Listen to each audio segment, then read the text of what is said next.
कहाँ जाएंगे हमारे घर में कोई अफसर नहीं है करने वाला, हमको तो कोई सुविधा दे करने के लिए, हमारा कोई कमाने वाला नहीं है, हमको कोई खिलाने वाला नहीं है, हम पानी तो पिलाना, हमको पानी पी के जी लेंगे।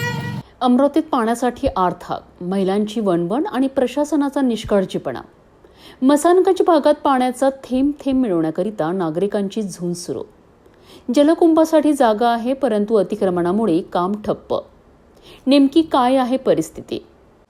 अमरावती महानगरपालिका क्षेत्रातील प्रभाग क्रमांक 6 मधील मसानगंज भागात पाणी टंचाईचे गंभीर चित्र समोर आले आहे। या भागात पाणी पुरवठ्याची कोणतीही ठोस सुविधा नसल्याने स्थानिक महिलांना पाण्यासाठी मोठी वणवण करावी लागते। साहू, हम मसानगंज 2 नंबर स्कूल के पास में रहते हैं। हमें पानी की बहुत समस्या है और नल का बड़ा प्रॉब्लम है। इधर पानी के लिए हमें बहुत दूर दूर जाना पड़ता है लेने के लिए। हम बिल भरने के लिए तैयार है, बस शर्त इतनी है कि इधर पानी आ जाए और यहाँ पर 2 नंबर को हम 2 नंबर पे हमें जो कि जगह खाली है वहाँ पर एक टाकी की जगह दी जाए। काही वर्षापूर्वी येथे जलकुंभ उभारण्याकरिता जागा आरक्षित करण्यात आली होती, मात्र वेळेवर नियोजन आणि काम न झाल्याने ही जागा आता अतिक्रमणाच्या विळख्यात अडकली आहे। हम मसानगंज इलाके में की महिलाएं हैं, हमारी ये विनंती है और हमारा ये अर्ज है और हमारी ये समस्या है कि यहाँ हमारे को पानी की इतनी समस्या है, हद से ज़्यादा समस्या है। तो हमारे को पीने के पानी के लिए 2 नंबर स्कूल पे जो पीने की टंकी पानी नल की टंकी है उसके लिए यामुळे ऐन उन्हाळ्यात नागरिकांना तीव्र पाणी टंचाईचा सामना करावा लागतोय। मैं गंगा उसरेटे बोल रही हूँ। यहाँ पर नल नहीं आ रहा है, झाड़की मोहल्ले से यहाँ पर नल नहीं आ रहा है। पानी का बहुत त्रास है यहाँ पर के लोगों को, गली गली भी फिर रहे हैं हम लोग पानी के लिए और हम नल भी नहीं, नल ये नहीं कर रहा इधर चालू। 9 साल हो रहे पानी नहीं है। कितने साल से नहीं आ रहा पानी?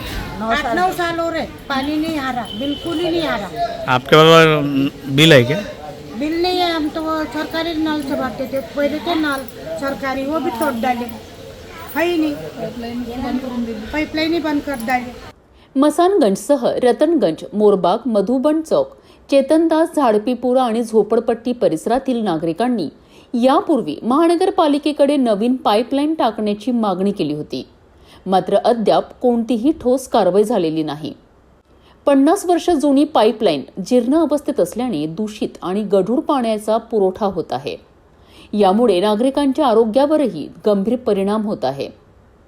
मैं ज्योति कुशवाहा, हमको यहाँ पे पानी की बहुत समस्या है और हमको जल्दी से जल्दी यहाँ पे 2 नंबर स्कूल के पास में पानी की टंकी की ज़रूरत है, क्योंकि हमको पानी की इतनी ज़्यादा समस्या होती है कि दूर दूर से हमको पानी लाना पड़ता है और हम बिल भरने के लिए भी तैयार हैं, लेकिन हमको पानी चाहिए बिना मोटर का और बिना मशीन के। दरम्यान मनपा शाळा क्रमांक 2 जवळ नवीन पाण्याच्या टाकीकरिता जागा मंजूर करण्यात आली आहे, मात्र त्या ठिकाणी झालेल्या अतिक्रमणामुळे हे कामही रखडले आहेत। विशेष म्हणजे 2018 साली या टाकीकरिता कंपाऊंड बांधण्याकरिता 8 लाख रुपयांचा निधी मंजूर झाला होता, तरीही आजपर्यंत कोणतेही काम झालेले नाही। यामुळे स्थानिक नागरिकांमध्ये भ्रष्टाचाराच्या आरोपांची चर्चा सुरू आहे। भाई कहाँ से आ रहे हैं आप? हम 3 किलोमीटर दूर से आ रहे हैं। हमारे को पानी की समस्या बहुत है। हम बिना पाइपलाइन के लिए पानी भरने के लिए भी तैयार है। आप यहाँ से पाइपलाइन दे दो। इतनी परेशानी है ना दादा पानी की कि क्या बोलूँ, कि दूर से लाना पड़ रहा है, काम से आओ थक के पानी भरो, एक तो बोर में भी पानी नहीं आ रहा बरोबर और लाइन चल रही थी बार बार, क्या पिएंगे हम बताओ आप। बहुत परेशानी होगी हमको। सध्या नागरिकांनी शासन आणि प्रशासनाकडे तात्काळ पाणी पुरवठा सुरळीत करण्याची आणि टाकी उभारण्याची मागणी केली आहे। पाणी हा मूलभूत हक्क, पण अजूनही अनेकांना तो मिळत नाही। मसानगंजमधील ही परिस्थिती प्रशासनासाठी मोठा प्रश्न आहे। आता पाहायचं हे आहे की यावर तातडीने उपाय होतो का। मैं पूजा गोविंद सारवान, हम झोपड़पट्टी 2 नंबर स्कूल के पीछे रहते हैं। यहाँ पे पाइपलाइन की समस्या इतनी है, नल बिल्कुल नहीं, बोरिंग बंद हो चुकी है, बोरिंग में पानी नहीं आ रहा, ज़मीन का पानी सूख गया। हम 1-2 किलोमीटर दूर पानी लाने जाते हैं, हमको पानी भी नहीं मिलता, तो हमने कहा जाना। हम बिल भरने को तैयार है, पाइपलाइन हमारे तब 2 नंबर स्कूल के पास में वो जगह खाली है मैदान में, वहाँ पानी की टाकी बनाओ। हम बिल भरने को यहाँ से सब लेडीज़ तैयार है, पर हमको पाइपलाइन चाहिए यहाँ पर।